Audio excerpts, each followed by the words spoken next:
If you've been told you have piriformis syndrome and or some other cause of a pain in the butt, you've been doing and or searching for a sheet of exercises to solve your problem, then you need to stop. Hey everyone, what's up? This is Dr. Charlie, physical therapist. And in this video, I'm going to do exactly what you probably are doing and or what you've done, which landed you on this video, which is a Google search for piriformis syndrome exercises and or relief. And this video is going to be perfect for you if you are trying a sheet of exercises and it's just not working, and or that's what you're looking for. That's what you're searching for, because what you're going to find is that there's 450,000 search results if I just put this one term in.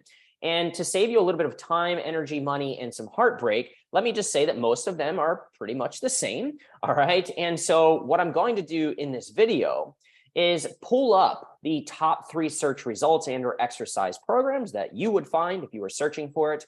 And I'm going to lay them out side by side so that you can best understand why they make no sense and why they're actually going to cause you more pain and cause you more confusion instead of causing you less pain and more clarity. All right. And I also want to help you understand what you should be doing instead. All right. So here you have the exercise programs, the top 3 results when you search piriformis syndrome exercises. This is the first one. See that? This is the second one. This is the third one. And I've just sort of taken all these PDFs or these programs and laid them next to you so you can first just see how similar they are. So you might be thinking that you're doing different things, but you're really just doing the same thing in sort of a slightly different way, which means you're going to get the same result. All right. So you see here, you've got a seated piriformis stretch, but here you've got a lying one. Then also in the same program, you repeat the same exact thing essentially, but in a lying position, and these are the same. You've got a hamstring stretch. These are exactly the same. You've got these buttock stretches. These are exactly the same. By the way, I don't know who created this. Maybe they're trying to trick you, but it's just the same exact stretch done in slightly different ways. They're all pulling on the buttock area. All right. These 2 motions you can see here are exactly the same, with the little caveat that the knee is bent in this one and the knee is straight in this one. But if you bend the knee here, it's the same exact thing. Here you've got a side leg raise, so in side lying, right there. And here you've got a standing leg raise. So there's not much variation here. They might look a little different, but just see the similarities, right? So if you do this one and you say, well, this one didn't work, I'm going to go to this one. If that didn't work, I'm going to go to this one. Well, then you're just doing the same thing over and over again, right? With slight little tweaks to it. So what you need to understand, right, is that there are several problems with this approach. So this is an old, outdated approach. First things first, it is diagnosis specific. So you might have been told you have piriformis syndrome, but maybe you do or maybe you don't. Now, here's the cool thing. When you are using motion to solve your problem, understand that motion is inherently non-specific. You cannot, in doing this stretch, for example, only target the piriformis muscle and or only target the hamstring and or only target that which you're trying to target, right? You're pulling on the nerve. By the way, like, this is probably a really bad idea for someone with piriformis syndrome because oftentimes we have sciatica associated with it, pain and tingling going down the leg due to irritation of the nerve. And what you're doing here by pulling this foot up is you're stretching the sciatic nerve along its path. So I would not do that. Anyway, that's a side note. All right.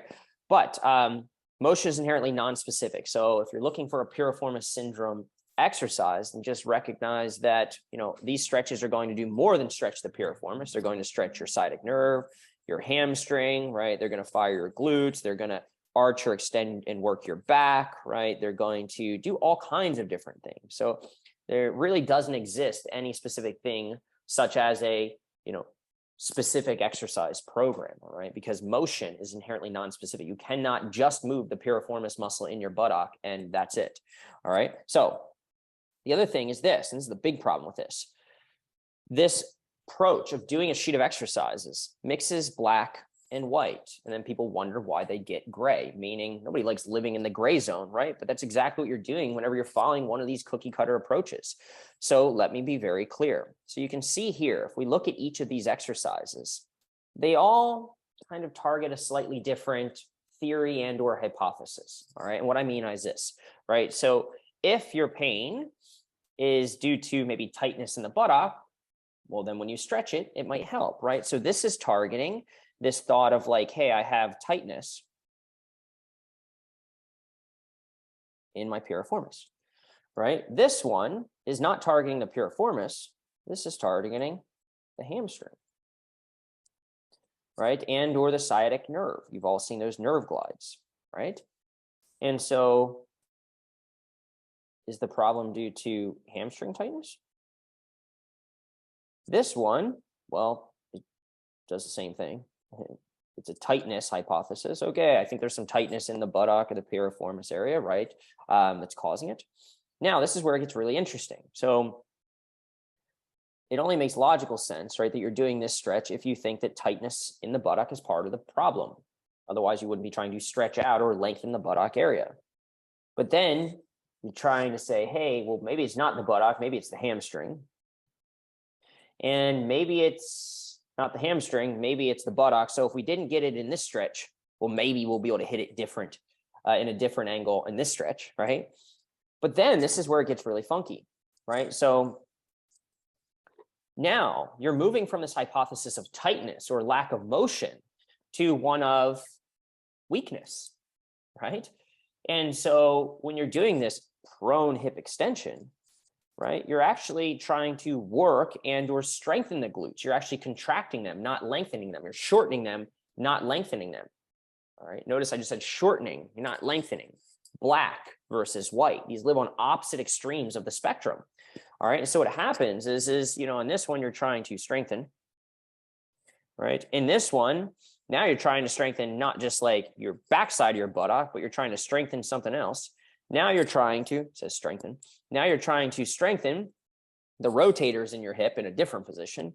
And now it's like, hey, just in case none of those things work, well, now we're going to strengthen the backside. So now you're going to strengthen pretty much exclusively that glute and lower back muscle. So again, strengthen.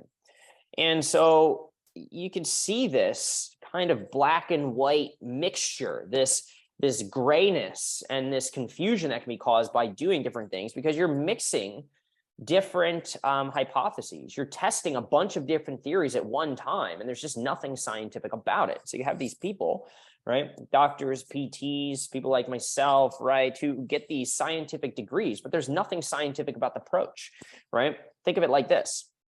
If you had an electrical outlet or a light that wouldn't turn on your house, right? And the electrician came in and said, you know what, we think it's the wire leading to the house. So we're going to get the power company on that, but it could be the panel box, and it could be the outlet, and it could be the switch, and it could be this, it could be that, it could be the breaker, right? So we're just going to replace them all at the same time and see if that helps.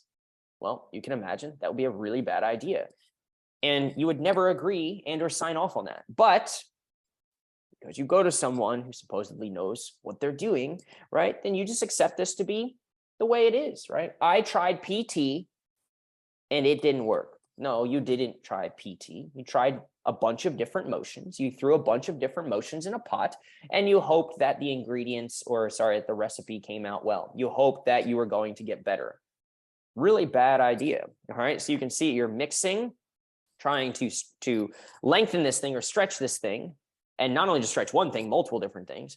And then, you're trying to strengthen, and you're not trying to strengthen one thing, you're trying to strengthen everything. And so you can see where it gets confusing, right? And any of these programs are just the same thing. So I won't go through them a whole lot, but same types of stuff. You're stretching, but then, on the other end, you're trying to strengthen. And you're not just, is it a butt problem? A butt tightness problem, or is it a hamstring tightness problem, or is it a hip weakness problem, or you mix even more variables in with this one. Is it a core weakness problem? And that's why you're doing a curl up. Is it a butt weakness problem?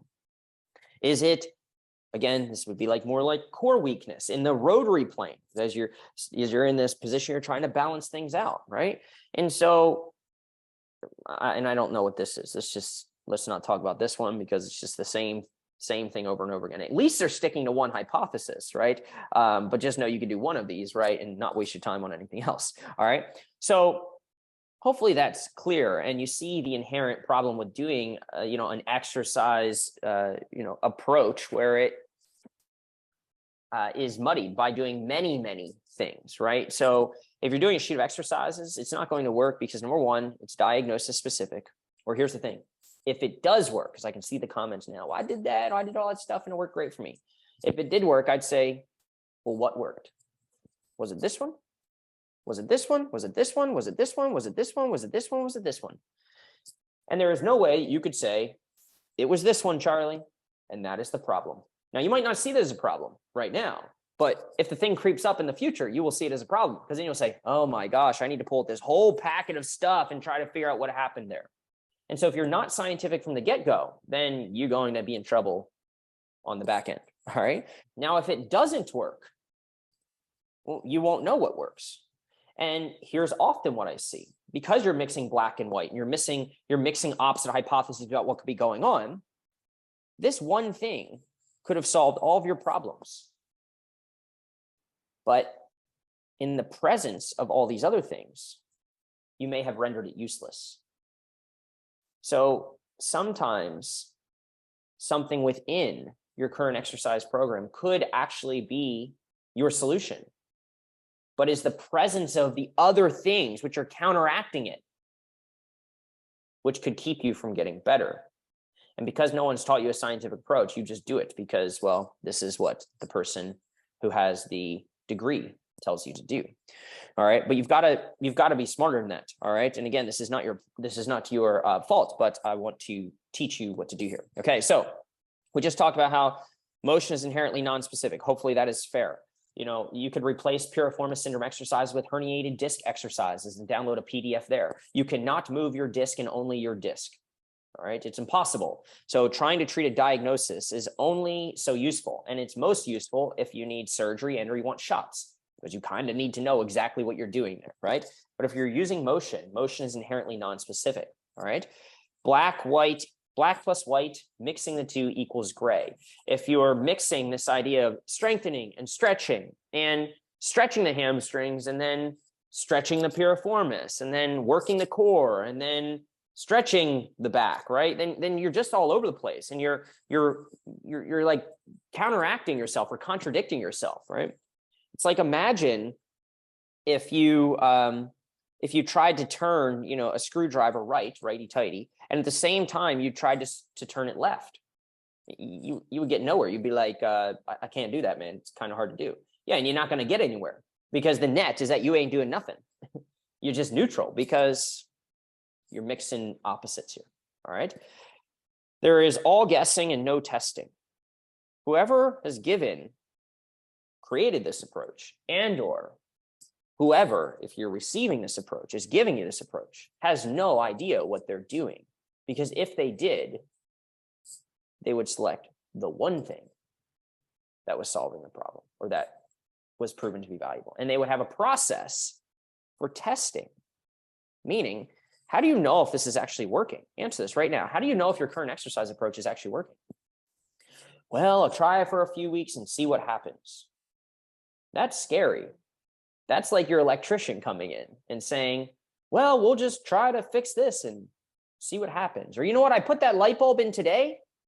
It didn't come on right now, right? But let's just leave it there for a few weeks and see what happens. You would never hire that person. So why do you hire this person? I know I might be coming off strong, but I'm passionate about this, all right? Because this is a big waste of time, energy, and money. And people often think that they can DIY it, all right? Or go to a generalist to solve this problem. And you absolutely can potentially, right? But there's a lot of pitfalls, and these are it. All right. So there's no scientific approach. Despite having a scientific degree, most of these doctors and or their specialists do not follow any type of specialized or scientific approach. We'll talk about that in a moment. And again, there is no testing. How do you know if you went to the chiropractor and it helped your neck?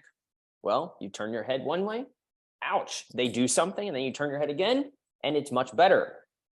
Test, treat, retest. How do you know if the electrician actually fixed your light? Well, light didn't work. You changed light bulb, and then it worked again. And how do you know it was the light bulb? And how do you know that what they did work? Well, because there was an immediate result. There needs to be an immediate result. You're not waiting weeks to see changes here. All right. This is a shotgun versus sniper approach. If you were a really good shot in life, would you need a shotgun or not? Well, if you were a really good shot, you wouldn't need the shotgun, right? You wouldn't need to throw a bunch of BBs or pellets out there hoping to hit the target. You'd say one shot, one kill, man. Sniper approach. But this is the exact opposite. Let's just throw 1, 2, 3, 4, 5, 6, 7 different things in a pot and see what happens. Do you see the problem there? All right, you're mixing too many variables. All right. This is also based off this idea of more equals better. And in this new approach that I'll talk about with this brain and body focus, understand that more equals more confused, not better. The more you do, the more and the harder you try to solve this problem, the more you reinforce that what you're trying to get rid of is a problem. And so you add fuel to the fire and to the pain because you reinforce to your brain that what you're trying to solve is a problem. And so the harder you try and the more you do, the more you escalate the situation and the more you set off the alarm within your nervous system, okay? And fire for the body. So this approach is fuel for the brain because you're trying really hard to try to solve it, right? And it's just not working. You're getting so discouraged. That's further indebting you to this emotional attachment to the pain, right? Increases the frustration, the anxiety, the worry, the this, the that. But it's also fire for the body. Now, what do I mean by this? Well, do you notice how all of these treatments focus on the painful side, right? So in this case, her right leg is painful, right leg is painful. I don't know what they're doing there. They're confused, okay? But the idea is that most treatment, right? If you don't believe me, ask yourself this.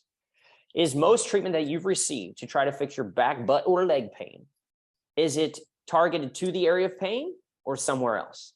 You say, of course it's targeted at the area of pain. What else would you do? Right? Well, this is your body, bad drawing, and this is your pain. Then all treatment is focused here. And PT didn't work. This didn't work. There's nothing else I can do. Well, are you serious? This is the only area of the body that you focus treatment on. What about everything else? Your whole body is connected. Notice I didn't have to go into a different body here. It's all one continuous pencil on the paper, right? And so if this is where the fire is burning and you focus all of your treatment on that area by poking, pulling, prodding, pushing, jabbing, injecting, massaging, right? Then you're going to set it on fire. You're literally playing with fire. You're playing with the most painful area in your body that's sensitized, right? And you're going to aggravate it, all right? Old and outdated. And offense versus defense, sort of the similar thing. So many people want to live in action because they think that the more they do, the better they'll get. I will tell you right now, that is false. The less you do, the better you will get. Less is more. You need to stay focused. You need to work smarter, not harder. Everyone wants to play offense because they think that if they do more again, they'll get better faster, and people just love being busy and doing things, all right? Nobody wants to play defense and do the detective work to figure out why their problem keeps coming back.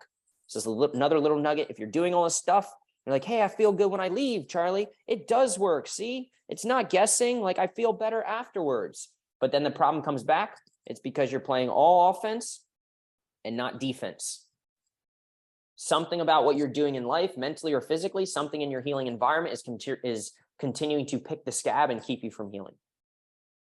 All right? Not sexy, sexy. And this is why everybody searches for exercises solve the problem. The more I do, the better I'll get, the quicker I'll get there. If I find this helps me a little bit, I'll do it 10 times a day. Yeah, bad idea. All right. Now, in the new school approach, okay, we focus on this movement-pain relationship. Again, we talk about movement is inherently non-specific. You can't just move one isolated little part with most of these motions in your body. You're going to move multiple things, your nerves, your joints, your muscles, right? All of those different things. So we use your story, we use location of where you're hurt, and we use your movement exam, the things that you do or the activities that you do or the specific motions that you do that make this thing feel worse. And then, even without a specific diagnosis, we can start to treat the symptoms and treat you as a person and your pain experience, maybe that's what this should say, treat the pain experience versus the specific diagnosis, right? Because the diagnosis is external to you. It lives on a black and white image. It lives in what someone else told you. Your pain experience is yours, and you're the only one who can truly fix that. But of course, you need some support, right? It takes a brain and body focus, right? The two are intimately connected. A lot of times people say, well, I'm just going to do the psychological approach. Well, okay, but That's only the brain side. I'm only going to do the motion approach, right? Like this is, it hurts right here. I know it's this problem. And so I've done all these approaches and, like it hasn't worked. Well, they're kind of connected. So if you notice up here in this little drawing, like if your brain were here, well, it's kind of inside of this body, right? And so you've got to have someone who can connect the two together, brain and body focus. Why and how are they connected? Well, when you move your body, this is a body construct movement, right? And it hurts, then you start to become fearful and or avoidant and or afraid to move or anxious to move or worried about movement. And what do? Back to the body. You move less. Now back to the brain, more anxiety, more pain, right? Increase that pain experience. And it just keeps going. This becomes a really negative feedback loop. And if you just treat the body, the movement, well, then you ignore some of the fear. And if you just treat the brain, well, then eventually you've got to become more confident and start moving. And so you've got to tie everything together. Okay. So that is part of the new school approach. And again, the more you do, if you do a whole sheet of exercises, it's not going to help you. It's going to make you more anxious and more frustrated when you find out that it doesn't work. So less is more. Less equals more clarity, right? Because there's less variables involved. And what do I mean by this? Well, you've got to follow in the new school approach, a scientific method applied to healing. And in most cases, people will just need to do one, maybe two motions to solve their problem. That's it, right? So wouldn't it be cool if instead of doing all of these things, you found just the one and you didn't have to waste your time? That would be cool. And it's built off this premise that movement equals medicine, right? So once we find, say, the one thing, right, then we can optimize it. We can optimize the dose, how much of that movement do, the frequency of it, the timing of when we do it. And we can play with that. The mistake that people make a lot of times in pain, little tangent, but hang in there with me, is that they do, they have one pill that works. And then when that motion is getting a little bit better, what do? You go to your PT, you go online, you're like, oh, getting a little bit better. Let me do some others. And then you add another one. And then this is a pill. Then they add another one. Then they add another one. And PTs get paid to do more with you, right? And so when you go to the office, they can bill more units because they're giving you more things to do. Yet they're confusing you, number one, because the more you do, the more confused you are because the more variables you have in the scientific experiment, which is you trying to solve your pain experience. And then what happens is that one thing, this one thing that was helping you, all right, becomes useless and or counteracted by all of these other things. So remember I talked about here how you might be doing one thing that's of value, but this one is undoing it. This is the white and this is the black, right? So you've got to be able to isolate these things out, all right? And so if you had a pill that you were taking that was curing cancer, let's just say, would you say, hey, I don't like that this is curing my cancer. Give me another pill. Let's forget about it. Let's get rid of that one. No, you wouldn't. So why do you do it when it comes to exercise or motion? Find a motion that works. Bored equals better. More equals more confused. Find one thing and ride it out until it no longer works, okay? Now, I want to tie this all together for you. So this is the process, all right, that you would use to figure out which motion would be most valuable for you. You would find a yucky motion or something in your body or activity you have trouble doing. Then you would use a yummy and or safe motion, a feel-good motion. And then immediately you would retest that yucky motion or activity you have trouble doing and follow some basic logic. If using the yummy motion helps or makes better that yucky thing, then that's good. Not only is it safe, but it improves your movement experience. These are two criterion for what is going to help you in my book, all right? If same, don't do it. It's just neutral. Don't play the game of, well, it didn't help now, but maybe it'll help in the future. No. If I put a light bulb in, if your light doesn't work and I put a light bulb in and it doesn't come on now, there is no way that you're going to let that electrician tell you that, well, the light will turn on in a week. So if it's not logical anywhere else in life, if your car don't start and you put a new battery in and the car still don't start, there's no way that person at AutoZone is going to say, yeah, don't worry, just sit here for a few weeks. Like it'll eventually come on. You're going to say it's not the battery, right? If it's the same, doesn't make any difference, don't do it. If it's worse, well, definitely don't do that. All right. So how do we apply this to the kind of exercises that we saw above, all these things, right? Well, here's what you do. So you've got your yucky motion and you're going to test. So you've got to figure this out, meaning you've got to find a motion that feels a little bit uncomfortable or yucky or activity. And so I'm sure you could find that. Then you've got to treat using a yummy motion. So the first thing you would do if you were in PT and you were doing a sheet of exercises is you would immediately cross off any of the ones that are painful. So let's just say, for example, right, that this one's painful and this one's painful and this one's painful and this one's painful. All right. Immediately, they're not options to help you. 90% of people will not respond to doing yucky motions to solve their pain problem. And again, it just makes logical sense.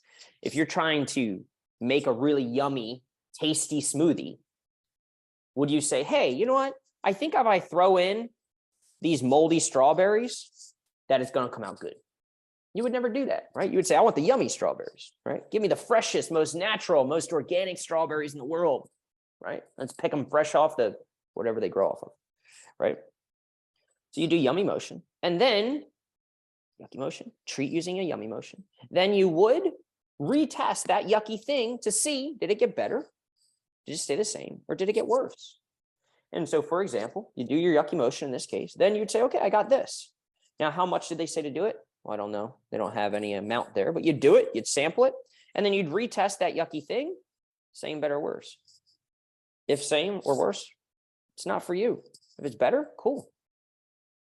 It's at least worth testing. Now, just because we put a light bulb in, call this a light bulb. Just because we put a light bulb in now and it works, doesn't mean that it's going to work in a week, right? So it's a possibility though, right? And we've got this one. Cool. Do your yucky motion. This is a yummy motion. Okay, I'm going to sample it. Same, better, worse. And that is how it starts to narrow down what is going to work best for you. All right. Now, a little bit outside the confines of this video, or the, I guess, parameters of this video, because the issue is that I can't tell you what motion to do. A lot of people get upset because they say, you're withholding information. You're not telling us which motions to do. Tell me the best exercise for whatever. Well, I can't tell you that because you'd have to go and you'd have to evaluate and you'd have to go through a process. And here's the thing. I found that there are 118 different options, motion options that could potentially solve someone's problem. And you just saw that if you search Google, there's 450,000 search results. There are lots of different options, and I boiled it down pretty darn good, but we can't tell you which one it is, truthfully, because we need to begin testing things out. So there's no question about what you could do. The question is, what should you do? And this is the process that we would use. Now, within that, you wouldn't go through 118 different motions. The way that you get closer is you start to understand what we call your movement-pain relationship based off lots of data. I found that people fit into 1 of 4 pain patterns. And essentially from there, then we can start to say, okay, so of all these different things, where you hurt, what makes it feel better, what makes it feel worse, how long you've had it, okay, boom. I think these are the top 5 that we need to test. Great. Now we can start to plug this in and use this process. Cool thing is that you could put any motion into this process. I could keep going. And you can tell if it's going to help you or not.